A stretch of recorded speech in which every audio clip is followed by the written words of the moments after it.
기대해 나에게 주신 하루를 때론 피곤하고 일어나기 싫고 널 깨우는 알람 소리에 짜증도 나겠지만 안녕하세요. 오늘도 푸른 말씀 김경호 목사입니다. 주무시지 않고 나를 지키셨네. 오늘을 나에게 주셨네. 새 말씀 안에 주가 주신 사랑과 은혜와 능력. 오늘 우리에게 주시는 하나님 말씀은 요한복음 19장 28절 말씀입니다.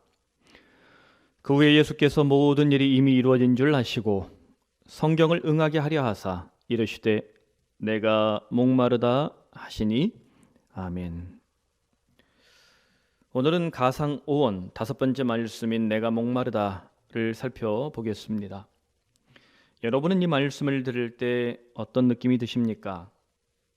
어떤 상황에서도 강한 믿음을 지켜야지 약해져서는 안 된다, 이렇게 주장하는 사람들은 예수님의 이 고백이 너무 나약한 것 같다라는 생각을 할 수도 있겠습니다.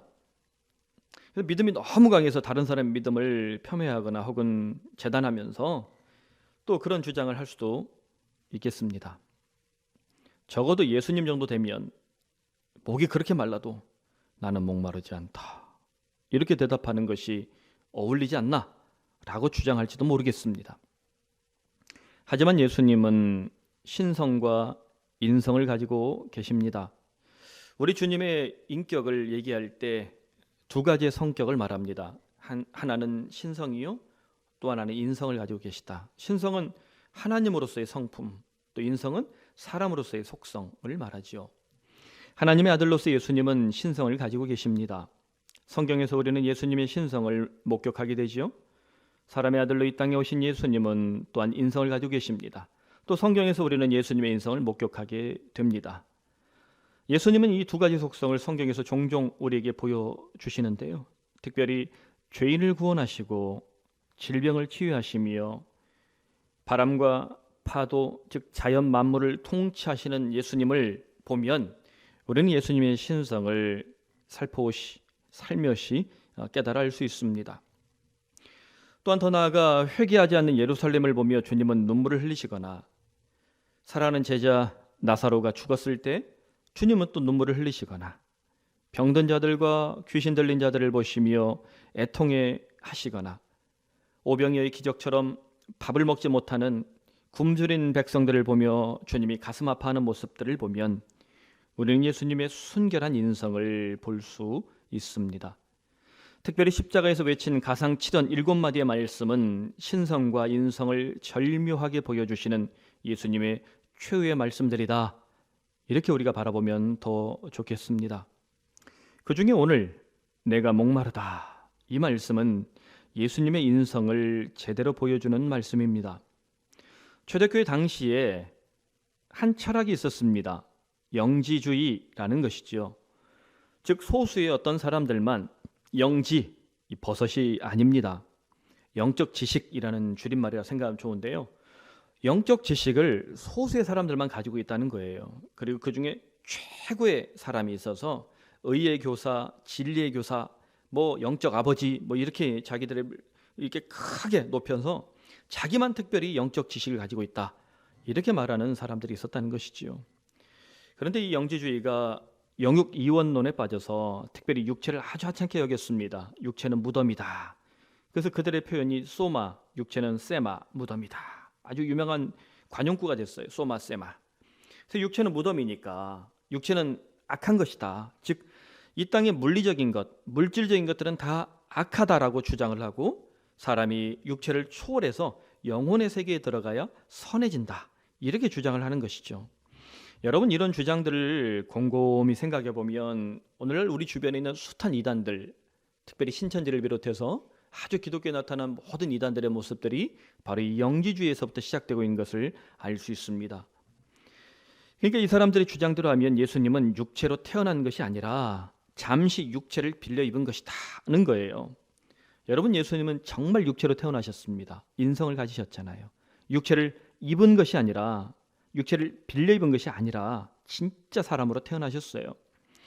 이단의 교주들이 주로 이런 영지주의적 사고에 빠져서 자기들만 영적 지식이 있다, 최고의 교사다, 영적 아버지다, 이런 얘기들을 강조하고 자신들도 육체를 빌려 입은 것이다 라고 뻥을 치며 사람들을 미혹합니다. 그러니까 자기들은 죽지 않는다 이런 말들을 하지요. 하지만 사도 요한은 예수님의 인성을 가감없이 십자가에서 보여주고 있습니다.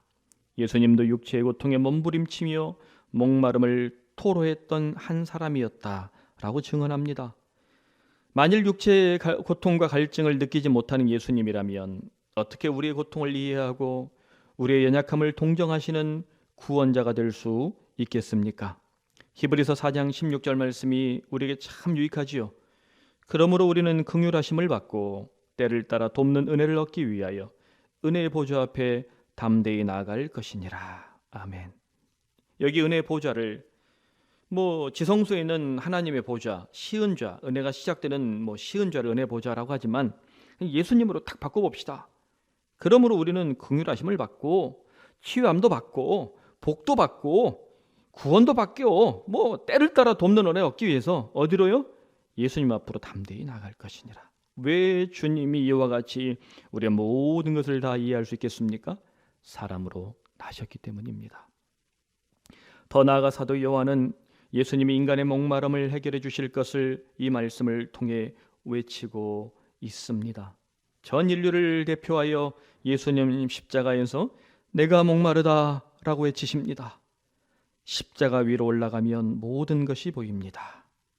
십자가 위로 올라가면 모든 것이 보입니다. 예수님 십자가 위에서 목마른 사람들을 바라보십니다. 돈에 목마른 사람들, 성공에 목마른 사람들, 정욕에 목마른 사람들, 약물에 목마른 사람들이 넘쳐나는 오늘날 지금 나는 무엇에 그토록 목마른 사람이 되고 있습니까? 지금 당장 예수님께 나아가 나의 목마름을 해결해 달라고 간구하십시오. 예수님은 요한복음 앞부분에서 수가성의 우물가 여인을 통해 이미 우리에게 약속하셨습니다. 요한복음 4장 13절에서 14절입니다. 이 물을 마시는 자마다 다시 목마르려니와. 세상에서 나오는 모든 물은 아무리 탁월해도 목마르다는 거예요. 그러나 내가 주는 물을 마시는 자는 영원히 목마르지 아니하리니 내가 주는 물은 그 속에서 영생하도록 솟아나는 샘물이 되리라. 아멘. 우리 속에서 영생하도록 솟아나는 우리 예수님의 생수가 솟구치기를 간절히 소원합니다. 사랑하는 성도 여러분, 예수님은 나의 목마름을 해결해 주시는 생명의 원천입니다. 예수님은 우리 가족의 목마름을 해결해 주시는 축복의 원천입니다. 예수님은 우리 교회의 목마름을 해결해 주시는 은혜의 원천입니다. 예수님은 이 나라와 민족과 전 세계와 열방의 목마름을 해결해 주시는 영생하도록 솟아나는 샘물의 원천입니다. 오늘 이 사실을 믿고 있습니까? 그러므로 가상 7원 5번째 말씀을 묵상하면서 그리스도를 기억합시다. 어떻게 해요? 내가 목마르다 외쳤던 예수님 앞으로 나아가 나를 목마르게 만드는 모든 세속적인 것들을 토로하고 예수님께서 부어주시는 생명의 물로 나의 목마름을 해결하는 영생하는 그리스도인이 되기를 간절히 축원합니다. 코로나 바이러스를 향한 우리 중보 기도입니다. 금요일은 국가 경제를 위한 기도입니다. 여러분, 오늘 내가 목마르다 이 말씀을 붙잡고 우리의 삶을 놓고 우리의 일터를 놓고 여러분 개인적으로 깊이 주님께 간구하십시오. 그리고 코로나 바이러스로 인하여 위축된 국내 산업 또 소상공인 자영업자들 이 생계를 지켜달라고 기도합시다. 또한 우리 교우들 여러분들이 잘 알고 있는 성도들을 위해서 함께 기도합시다. 긴급 재난자금을 지금 추경 예산을 가지고 집행하는데 참 많은 어려움이 있습니다. 이 긴급 재난자금이 잘 결정되어서 모든 국민들, 필요한 모든 국민들에게 골고루 혜택이 돌아가서 이 어렵고 혹독한 시기를 온 국민이 똘똘 뭉쳐서 이겨내게 하여 주시옵소서. 이번 사태로 인하여 우리 한반도의 국가 이미지가 전 세계에 정말 명료하게 새겨져서 메이드 인 코리아, 또 사우스 코리아, 모든 전 세계가 존중할 정도로 이 한반도의 능력이 일어나 우리의 수출입이 다시 왕성하게 일어나도록 우리 기업들, 대기업을 비롯해서 중소기업 또 작은 기업들까지 하나님 한반도에 복을 내려 주시옵소서. 우리 다 함께 기도합시다.